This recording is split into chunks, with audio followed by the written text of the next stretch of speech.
রাজধানীর বিজয়নগরে ফিল্ম স্টাইলে গুলি করা হয়েছে ইনকিলাব মঞ্চের মুখপাত্র ও ঢাকা ৮ আসনের স্বতন্ত্র প্রার্থী শরীফ ওসমান হাদীকে। এই ঘটনায় চরম উদ্বেগ প্রকাশ করেছে বিএনপির সহ আন্তর্জাতিক বিষয়ক সম্পাদক রবিন ফারহানা। তিনি বলেন, তৌহিদি জনতার উপর সরকারের প্রচ্ছন্ন সমর্থন রয়েছে। এখন পর্যন্ত যতগুলো মব সন্ত্রাসের ঘটনা ঘটেছে, সরকারের তরফ থেকে নিন্দা জানানো ছাড়া কোনো পদক্ষেপ নেওয়া হয়নি বলে মন্তব্য তার।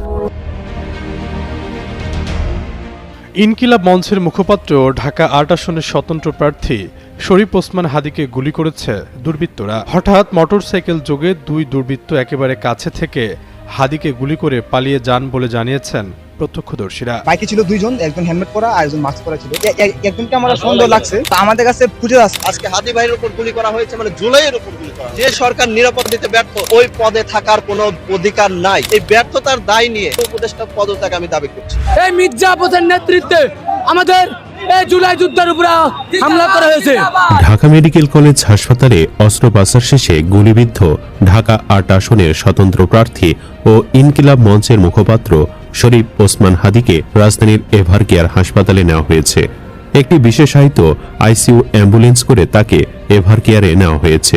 এদিকে দেশব্যাপী এখন একটি প্রশ্ন, কে বা কারা হাদীকে গুলি করেছে? চলুন হাদীকে গুলি করা ব্যক্তিটির পরিচয় সম্পর্কে কি জানা গেল সে সম্পর্কে এবং হাদীর স্বাস্থ্যের সর্বশেষ অবস্থা সম্পর্কে জেনে নেওয়া যায়।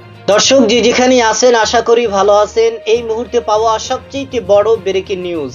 আপনারা জানেন যে গতকাল জুমার নামাজের পরে গুলিবিদ্ধ হয়েছেন ওসমান হাদী এবং তার অবস্থা খুবই আশঙ্কাজনক। বাংলাদেশের সর্বস্তরের জনগণ তার জন্য দোয়া করেছেন এবং সর্বস্তরের রাজনৈতিক নেতাকর্মীরা রাজপথে ঝাঁপিয়ে পড়েছেন। তাদের সকলের দাবি যে ওসমান হাদীর এই যে অবস্থা আশঙ্কাজনক যারা করেছেন তাদেরকে অতি দ্রুত আইনের আওতায় এনে সর্বোচ্চ শাস্তি দিতে হবে। দর্শক, যারা এই ঘটনার সাথে জড়িত ইতিমধ্যে তাদেরকে চিহ্নিত করা হয়েছে এবং ইতিমধ্যে তাদেরকে গ্রেফতার করা হবে বলে প্রশাসন জানিয়েছেন। দর্শক, এই ঘটনার সাথে মির্জা আব্বাস নাকি সরাসরি জড়িত এবং তার লোকজনরাও নাকি জড়িত। দর্শক, কি হতে চলেছে নির্বাচনের আগেই তফসিল ঘোষণা করার পর থেকেই সেটা আপনারা পুরো ভিডিওটা দেখলেই বুঝতে পারবেন। দর্শক, এই বিষয়ের কিছু অংশ ভিডিওর শুরুতে শিরোনামে আপনারা দেখেছেন, বিস্তারিত পুরো ভিডিও জুড়ে। তার আগে আমার একটা অনুরোধ, যারা আমার চ্যানেলে নতুন আসছেন চ্যানেলটি সাবস্ক্রাইব করে ওয়াল ক্লিক করে বেল আইকনটি বাজিয়ে দিন। দর্শক, চলুন দেখে আসি মির্জা আব্বাস সরাসরি এই ওসমান হাদীর ঘটনায় জড়িত সেটা আমরা দেখব। সেটা দেখার আগে ঘটনাস্থলে কি হয়েছিল এবং সেখানে কি ঘটেছিল এবং সেখানে লোকজন এই সম্পর্কে কি বলেছেন সেটা আমরা প্রথমে দেখব, এরপরে ওই বিষয়টি দেখব। দর্শক, ভিডিওটা অত্যন্ত গুরুত্বপূর্ণ, তাই ধৈর্য ধরে একটি লাইক এবং পুরো ভিডিওটা শেষ পর্যন্ত দেখতে থাকুন। গুলিবিদ্ধ হয়ে আশঙ্কাজনক কোমায় আছেন ইনকিলাব মঞ্চের মুখপাত্র ও ঢাকা ৮ আসনের প্রার্থী শরীফ ওসমান হাদী। এ ঘটনার পর তীব্র প্রতিক্রিয়া ও নিন্দা জানাচ্ছেন দেশের বিভিন্ন শ্রেণী পেশার মানুষ। এই ঘটনার পর ঢাকা বিশ্ববিদ্যালয় কেন্দ্রীয় ছাত্র সংসদ ডাকসুর ভিপি সাদিক কায়েম বলেছেন, চাঁদাবাজ ও গ্যাংস্টারদের কবল থেকে ঢাকা সিটিকে মুক্ত করতে অচিরেই আমাদের অভ্যুত্থান শুরু হবে। শুক্রবার দুপুরে আসন্ন ত্রয়োদশ জাতীয় সংসদ নির্বাচনে ঢাকা ৮ আসনের স্বতন্ত্র প্রার্থী ইনকিলাব মঞ্চের মুখপাত্র শরীফ ওসমান হাদী গুলিবিদ্ধ হওয়ার পর ফেসবুক স্ট্যাটাসে তিনি একথা বলেন। সাদিক কায়েম লেখেন, ওসমান হাদীকে গুলি করা হলো। চাঁদাবাজ ও গ্যাংস্টারদের কবল থেকে ঢাকা সিটিকে মুক্ত করতে অচিরেই আমাদের অভ্যুত্থান শুরু হবে। রাজধানীর ছাত্র জনতাকে প্রস্তুত থাকার আহ্বান জানাচ্ছি। এর আগে তাকে ঢাকা মেডিকেল কলেজ হাসপাতালের জরুরি বিভাগে ভর্তি করা হয়েছে। তিনি এখন কোমায় আছেন বলে জানিয়েছেন ঢামেক হাসপাতালের জরুরি বিভাগের আবাসিক চিকিৎসক RS ডাক্তার মুশকাত আহমেদ। তিনি জানান, শরীফ ওসমান হাদীর অবস্থা খুবই গুরুতর। তার মাথায় গুলিবিদ্ধ হয়েছে। তিনি এখন কোমায় আছেন। প্রাথমিক তথ্যে জানা গেছে, রাজধানীর বিজয়নগরের কালভার্ট রোডে নির্বাচনী প্রচার চালানোর সময় দুর্বৃত্তরা গুলি করে। শুক্রবার জুমা নামাজের পর এ ঘটনা ঘটে। এ বিষয়ে ঢাকা মহানগর পুলিশের গণমাধ্যম ও জনসংযোগ বিভাগের উপকমিশনার মোহাম্মদ তালিবুর রহমান টেলিফোনে গণমাধ্যমকে বলেন, 2:22 দিকে তিনি গুলিবিদ্ধ হয়েছেন। পল্টনের বক্স কালভার্ট এলাকায় ডিআর টাওয়ারের সামনে এ ঘটনা ঘটে। 3টি মোটরসাইকেলে করে দুর্বৃত্তরা আসে। এর মধ্যে একটি মোটরসাইকেল থেকে হাদিকে লক্ষ্য করে গুলি ছুড়ে পালিয়ে যায়। ওসমান হাদিকে হাসপাতালে নিয়ে আসা মিসবাহ জানান, জুমার নামাজ পড়ে মতিঝিল বিজয়নগর কালভার্ট এলাকা দিয়ে রিকশায় যাওয়ার সময় দুইজন মোটরসাইকেলে এসে গুলি চালায়। এতে গুলিটি তার বাম কানের নিচে লাগে। গুলি করেই তারা পালিয়ে যায়। এরপর ওসমান হাদিকে রিকশায় করে হাসপাতালে নেওয়া হয়। বর্তমানে জরুরি বিভাগের ওয়ান স্টপ ইমার্জেন্সি সেন্টারে চিকিৎসাধীন তিনি। মিসবাহ আরও জানান, চিকিৎসক জানিয়েছেন তার শরীর থেকে অনেক রক্ত বেরিয়ে গেছে, তার অবস্থা আশঙ্কাজনক। শুক্রবার বিকেল 3:30টায় এ প্রতিবেদন লেখা পর্যন্ত ঢামেক হাসপাতালের জরুরি বিভাগে তার চিকিৎসা চলছে। জুলাইয়ের গণঅভ্যুত্থানে অগ্রণী ভূমিকায় ছিলেন ছাত্রনেতা ওসমান হাদি। বিক্ষোভের সময় তার জ্বালাময়ী বক্তৃতায় উদ্বুদ্ধ হয়ে বহু শিক্ষার্থী ফ্যাসিবাদের বিরুদ্ধে রাজপথে নামেন। গণঅভ্যুত্থানের পরও তিনি রাজপথে সক্রিয় রয়েছেন। ত্রয়োদশ জাতীয় নির্বাচনে স্বতন্ত্র প্রার্থী হিসেবে লড়ছেন ঢাকা 8 আসন থেকে। ভোটের মাঠে ভোর থেকে রাত পর্যন্ত গণসংযোগে ব্যস্ত সময় পার করছিলেন তিনি।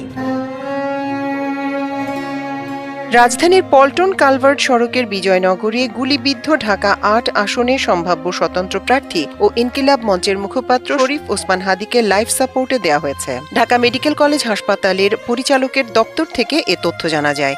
আজ শুক্রবার বিকেল 4টার কিছু পরে ঢাকা মেডিকেলের পরিচালক ব্রিগেডিয়ার জেনারেল মোহাম্মদ আসাদুজ্জামান মিডিয়াকে জানান, হাদির অবস্থা ক্রিটিক্যাল, তাকে লাইফ সাপোর্টে দেওয়া হয়েছে। বুলেটটি তার মাথার ভেতরে রয়েছে। বর্তমানে অপারেশন থিয়েটারে সার্জারি চলছে। আজ বেলা 2:22 নামাজ শেষে যাওয়ার পথে রাজধানীর বিজয়নগরের বক্স কালভার্ট এলাকায় ওসমান হাদিকে গুলি করা হয়। গুরুতর আহত অবস্থায় তাকে ঢাকা মেডিকেল কলেজ হাসপাতালে নেওয়া হয়েছে। ঢাকা মহানগর পুলিশের গণমাধ্যম ও জনসংযোগ বিভাগের উপকমিশনার মোহাম্মদ তালেবুর রহমান জানান, বেলা 2:22 একটি মোটরসাইকেলে দুর্বৃত্তরা আসে। মোটরসাইকেল থেকে হাদিকে লক্ষ্য করে গুলি ছোড়া হয়। অপর একটি সূত্র বলছে 3টি মোটরসাইকেলে 6 জন দুর্বৃত্তকে ঘটনাস্থল থেকে পালাতে দেখা গেছে। একটি গুলি হাদির কানের পাশ দিয়ে মাথায় ঢুকে আটকে যায়। ঘটনাস্থল থেকে হাসপাতালে চিকিৎসা শুরুর আগ পর্যন্ত ব্যাপক রক্তক্ষরণ ও মাথার ভিতরে গুলি আটকে থাকায় হাদির অবস্থা সংকটাপন্ন হয়ে পড়ে। গুলিবিদ্ধ হওয়ার সময় ঢাকা 8 আসনের সম্ভাব্য স্বতন্ত্র প্রার্থী হাদির পেছনের রিকশায় ছিলেন মোহাম্মদ রাফি। তিনি ওসমান হাদির গুলিবিদ্ধ হওয়ার ঘটনা বর্ণনা দেন।